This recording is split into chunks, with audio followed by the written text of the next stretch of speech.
بە پێویستی دەزانم ئێمە لە مانگی مەولود داین بچینە خزمەت پێغەمبەرمان عەلەیهی سەڵات وەسەلام و لە ڕوانگەیەکی ترەوە کە بچینە خزمەت مامۆستای زانای ناوداری کورد مامۆستا سەعید نورسی ڕەزا و ڕەحمەتی خوای گەورەی لەسەر بێ کە باسی پێغەمبەرمان بۆ دەکا عەلەیهی سەڵات وەسەلام باسی معنەویەت و جیهەتی معنەوی پێغەمبەرمان بۆ دەکا عەلەیهی سەڵات وەسەلام ماهیەتی پێغەمبەری خوا عەلەیهی سەڵات وەسەلام چۆنە و چییە بەم شێوازە دەست پێ دەکا دەفەرمێ هو الذي لعظمته المعنوية صار سطح الأرض مسجده ومكة محرابه والمدينة منبره وهو إمام جميع المؤمنين يأتمون به صافين خلفه وخطيب جميع البشر يبين لهم دساتير سعاداتهم ورئيس جميع الأنبياء يزكيهم ويصدقهم بجامعية دينه لأساسات أديانهم وسيد جميع الأولياء يرشدهم ويربيهم بشمس رسالته بەم شێوازە مامۆستا نورسی باسی پێغەمبەرمان بۆ دەکا عەلەیهی سەڵات وەسەلام دەفەرمێ پێغەمبەری خوا عەلەیهی سەڵات وەسەلام گەورەی پێغەمبەری خوا عەلەیهی سەڵات وەسەلام لەوە دەردەکەوێت کە خوای گەورە سەر زەوی هەمووی بۆ کردوتە مەسجد بۆی کردوتە مزگەوت شوێنی سەجدەبردن یەکێک لەو شتانەی کە بە پێغەمبەر دراوە عەلەیهی سەڵات وەسەلام وەکو لە فەرمایشتی پێغەمبەردا هاتووە عەلەیهی سەڵات وەسەلام وجعلت لي الأرض مسجدا وطهورا سەرزەوی هەموو کراوە بە مزگەوت و شوێنی نوێژکردنی من و ئومەتی من بۆیە لە هەر شوێنێک بێ ئینسان دەتوانێت نوێژ بکە لە هەر شوێنێک بێ مەسجیدە بەو معنایی کە مەکان و سوجدەیە و مەکانی کوڕنوش بردن و شوێنی کوڕنوش بردنە و مەکەش میحرابی پێغەمبەرە عەلەیهی سەڵات وەسەلام و مەدینەش مینبەری پێغەمبەرە عەلەیهی سەڵات وەسەلام و پێغەمبەری خوا عەلەیهی سەڵات وەسەلام پێشەوای هەموو موسڵمانانە هەر لە ئادەمەوە بگرە هەتا خاتەم هەروەکو لە فەرمایشتی پێغەمبەردا هاتووە عەلەیهی سەڵات وەسەلام دەفەرمێ لە ڕۆژی قیامەتدا کاتێک کە خەڵک ڕادەوەستێ و چاوەڕوانی حەشر و حیسابە کەس بۆی نییە سەر بجوڵێنێ کەس بۆی نییە داوا بکە ئەم خەڵکە بێزارە لە ترسی لە بەرگەرمی ڕۆژ لە ناڕەحەتیەکانی چاوەڕوانی حەشر و حیسابدا خەڵک دەچێ داوا لە پێغەمبەرەکانیان دەکەن شوێنکەوتەی پێغەمبەر موسا عیسا و ئیبراهیم سەلامی خۆیان لەسەر بێ هەموویان دەڵێن بۆمان نییە قسە بکەن هەموویان دەڵێن ئیشارەت بەدەکەن بۆ دەڵێن بڕۆن بۆ لای پێغەمبەر محەممەد المستەفا صلی الله عليه وسلم کە دوا پەیامبەری خوای پەروەردگارە بۆ سەرزەوی خوای گەورەش پێغەمبەری صلی الله عليه وسلم سەربەرز دەکاتەوە دەفەرمێ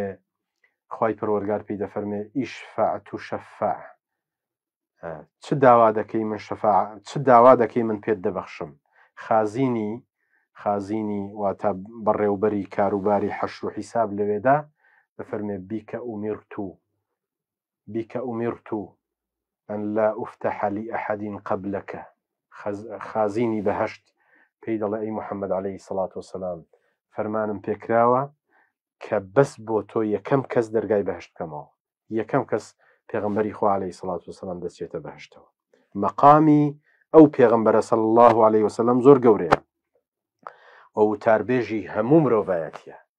وتاربێژی هەموو مرۆڤایەتی پێغەمبەرە عەلەیهی سەڵات وەسەلام و سەرۆکی هەموو پێغەمبەر و پیاوچاکان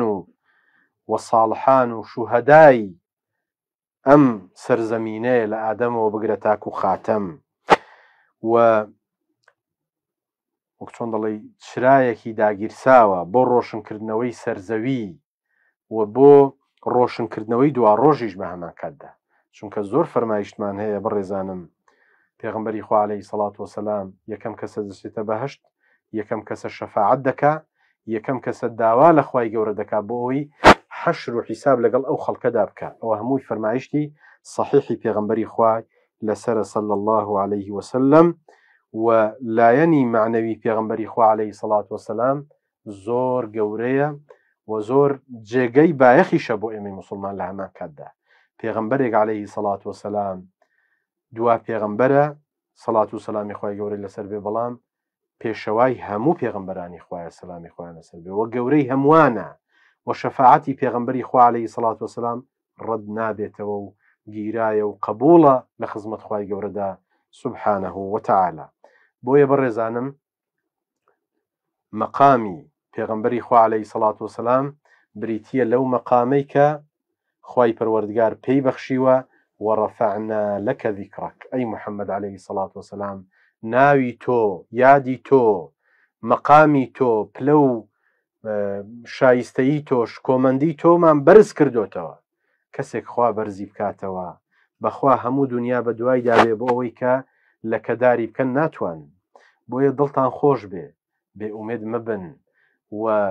ناڕەحەت مەبن بەوەی کە خەڵکانێکی لارو لەوێر کەسانێک کە دوورن لە خوا دوورن لە پەیامی خوا بێڕێزی دەکەن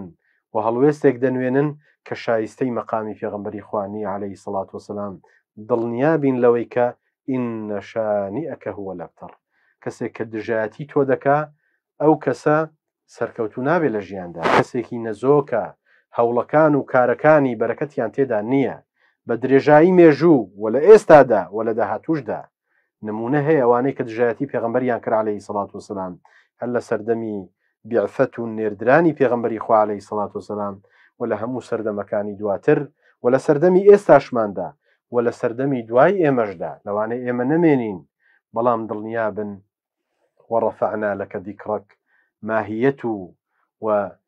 دەرخەری مەقامی پێغەمبەری خوای عەلەیهی سەڵات وسەلام. تا دیدار بەخوای گەورەتان دەسپێرین. خوای گەورە پشت و پەنای هەموو لایەکمان بێ. وەسەلام عەلەیکم وەڕەحمەتوڵڵاهی وبەرەکاتوه.